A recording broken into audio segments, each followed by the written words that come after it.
به نام خدا، با عرض سلام خدمت تمامی عزیزان. امیدوارم حالتون خوب باشه. در این ویدیو میخوایم مسائل ILP یا Integer Linear Programming رو با استفاده از برنامه‌ریزی پویا حل کنیم. خب مسئله که ما داریم، حالا توی جزوه این مدلی که ما داریم یک مسئله ماکسیموم سازی هست. ما سه تا متغیر x1 x2 و x3 داریم، یه تابع هدف داریم و یک محدودیت و تمام متغیرهای ما اینتیجر هستند و خب بزرگتر مساوی با صفر هستند، یعنی مقادیر صحیح میگیرن. خب پس ما اینجا چیزی که میخوایم بررسی کنیم دسته مسائل IP حالا یا ILP، یعنی مسائل ما خطی هست. نمیخوایم فعلا مدل های غیر خطی رو اینجا حل میکنیم، اونا رو در ادامه و جلوتر در رابطه باشون صحبت میکنیم. خب من این مدل رو میخوام با استفاده از برنامه‌ریزی پویا توضیح بدم که چطور باید حلش کنیم.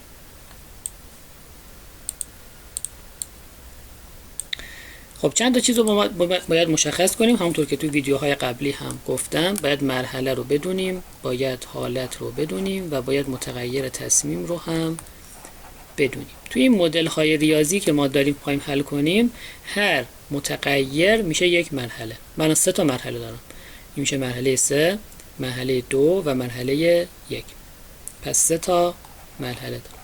حالت میشه میزان منبع باقی مونده از محدودیت. من الان اینجا 11 رو که دارم برای محدودیت من، خب این میشه منبع یا حالت من. یعنی من میگم توی مرحله مثلا فلان چقدر برای من از محدودیت اول ریسورس یا منبع باقی موند. این میشه حالت. متغیر تصمیم چیه؟ اینکه مقادیر x1 x2 و x3 چه مقادیر به خودشون اختصاص بدن، که حالا چون مسئله ما عدد صحیح هستش، خب 1 2 3 4 اختیار میکنن حالا تا هر عددی که بتونن به خودشون بگیرن. خب حالا چیزی که ما الان باید بیایم پس شروع کنیم، میخوایم مسئله رو بیایم به صورت روش پس رو حل کنیم.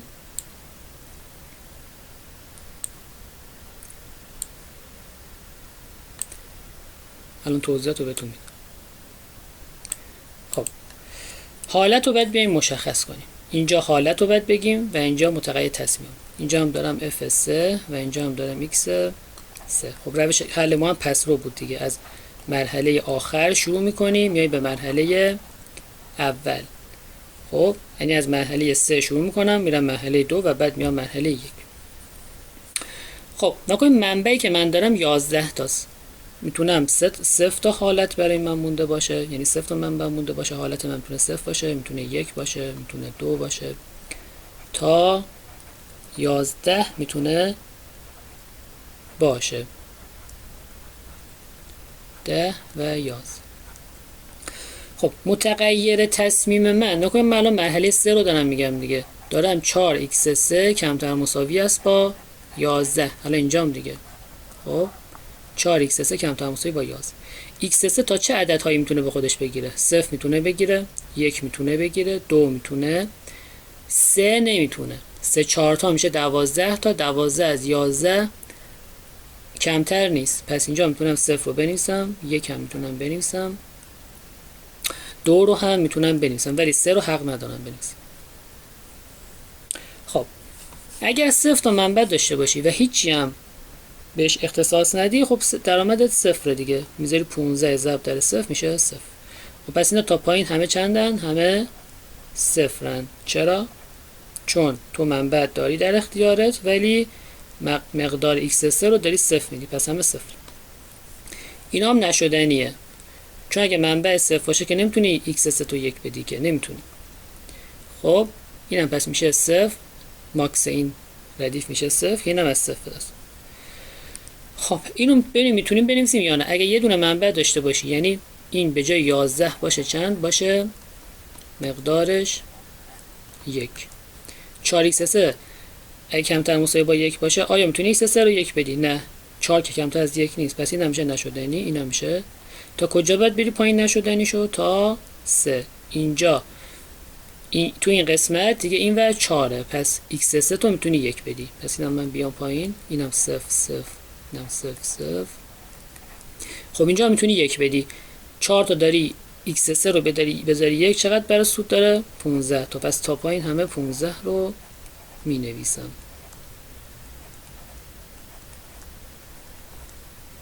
خب چه زمانی 2 رو میتونم بذارم؟ زمانی که اینور 8 باشه. پس اینو باید تا 7 برم نشدنیشو بنویسم. اینم بذارید بنویسم، میشه 15 ماکس 1 15 1 15 1 15 1 ماکس این ردیف میشه 15 دیگه که از 1 به دست اومد. خب از اینجا میتونم x 3 رو 2 بذارم. 2 بذارم چقدر میده تا ابد؟ 15 ضرب در 2 میشه 30. پس اینم میشه 30. تا پایین همه رو 30 میذارم. خب ماکس هم اینجا باز میشه 30 30 30 30 و اینم همه 2 هن. خب مرحله 3 تموم شد. مرحله 3 تموم شد. میرم سراغ مرحله 2. خب مرحله 2 باز جدولش رو باید بیایم بکشیم.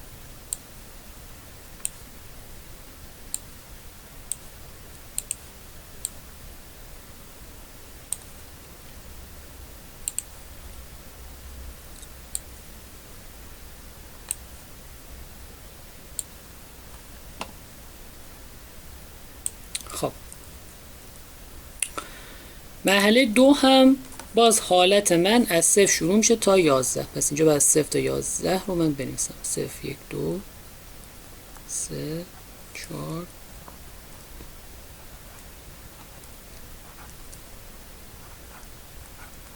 تا 11 رو می‌نویسم. خب نکن اینجا دارم 3x2 کمتر مساوی است با 11. x2 تا چند میتونه بره؟ تا 3 میتونه بره. 3 تا میشه 9 تا 9 از 11 کمتر هست ولی 4 نمیتونه بدی.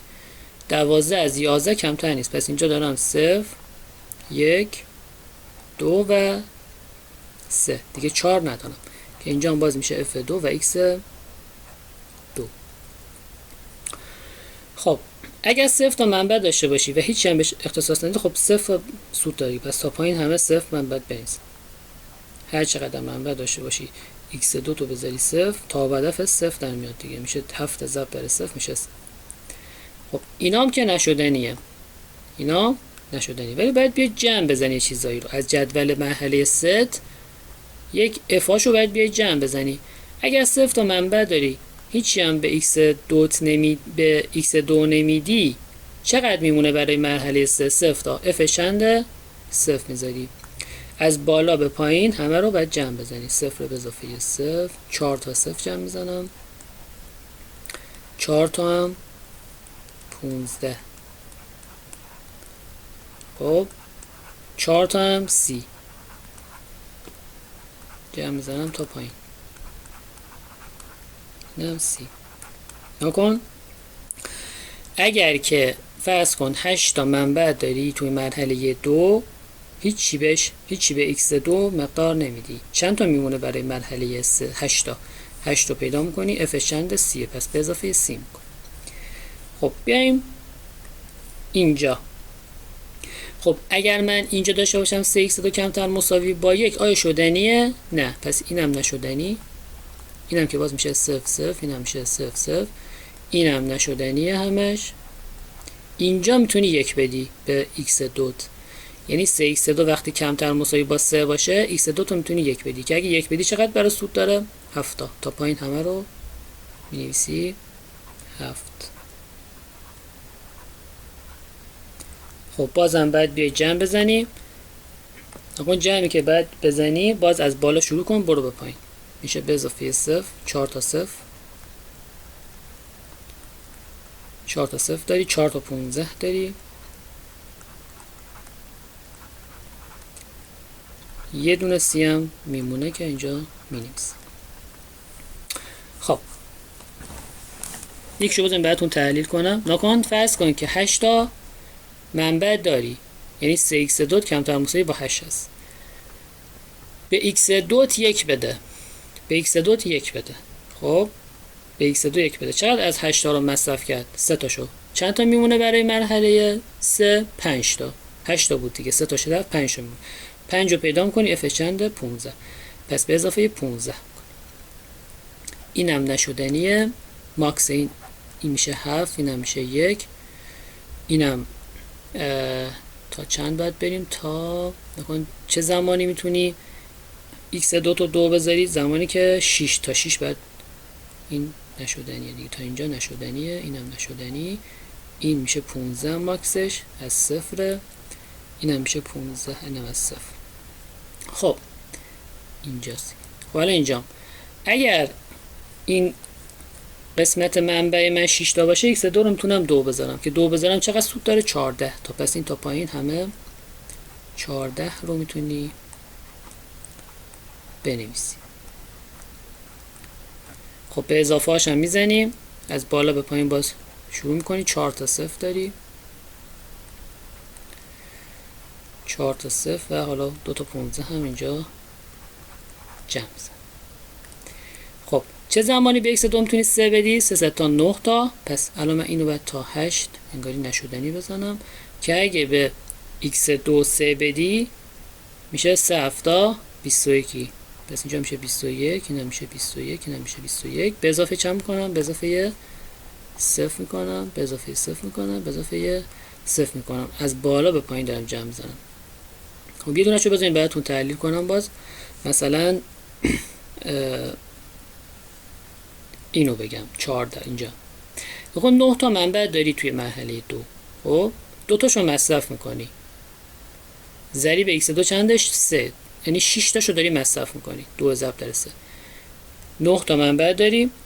خب 6 تاشو مصرف میکنی. چقدر میمونه؟ 3 تا. میای اینجا 3 رو پیدا میکنی که چنده؟ 0. پس به اضافه 0 میکنی.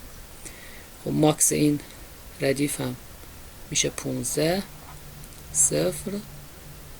این ماکسش میشه 22 1. این میشه 30 0. اینم میشه باز 30 0. اینم باز میشه ماکسش 30 0. این میشه 37 1. خب مرحله 2 هم تموم شد. بعد بریم سراغ مرحله 1 که دیگه مرحله آخر حل ما هستش. خب چون اینجا جا نیست که من باید برم اسلاید بعدی، چون حالا اینم ما نیاز داریم. بعد اینم من بگیرم بیارمش.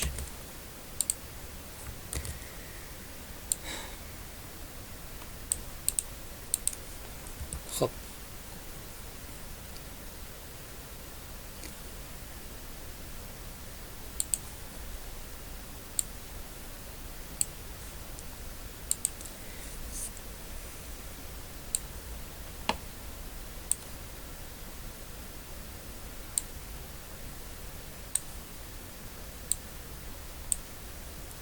توی مرحله اول تمام منبع در اختیارت، یعنی 11 تا در اختیارت هست. چون مدل ما نیاز داریم، بذار من مدلم دوباره عکسش رو بگیرم بیارم.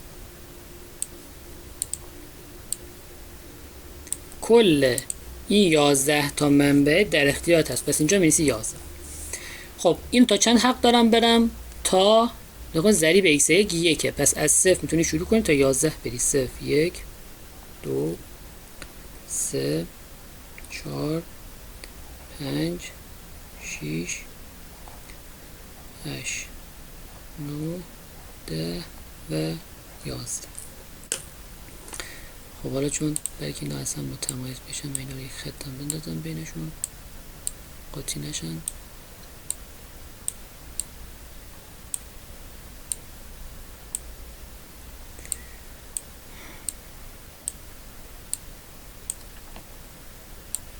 خب نکن 11 تا منبع در اختیارته. خب اگر 0 بذاری به جای x1 چقدر به عدد میده؟ توی تا و دف 0. 1 بذاری 12. 2 بذاری میشه 24. 3 بذاری میشه 36. 4 بذاری میشه 48. یعنی 4 ضرب در 12 دیگه. 5 بذاری میشه 60. 6 بذاری میشه 72. 2 7 بذاری به جای x میشه 7 ضرب در 12 میشه 84. 8 هم بذاری میشه 96. 9 بذاری میشه 108. 10 بذاری که میشه 120 و 11 بذاری میشه 132. خب به اضافه‌اش هم باید بیام بزنم. اینجا از پایین به بالا جمع میزنی. نکن 11 تا منبع داری توی مرحله اول، هیچیشو مصرف نمی کنی. چقدر میمونه برای مرحله 2؟ 11 تا. پس بعد اینجا اف چند رو جمع بزنم؟ 37 رو جمع میزنم.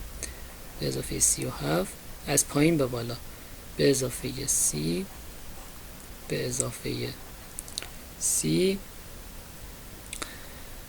به اضافه بازم سی، 3 تا 30 دارم. بعد به اضافه 22، بعد 3 تا 15 دارم، به اضافه 15، به اضافه 15، به اضافه 15، بعد به اضافه 7، بقیه‌اش هم به اضافه 0. خب ماکس این ردیف رو اگه بگیری چنده؟ F1 اینجا هم X1، ماکسش میشه همین 132. چند دادی X رو؟ 11 دادی. پس X استار 1 میشه چقدر؟ میشه 11. یعنی تمام منبع رو داده به X1 که تا به هدف هم F استار هم میشه 132. این 132. پس X استار 2 هم میشه 0، X استار 3 هم میشه مقدارش 0. همه رو داده به X1. خب اینم از مثال IAP که براتون حل کردم. حالا در ویدیوهای بعدی مدل های LP و حالا غیر خطی رو هم براتون حل میکنیم.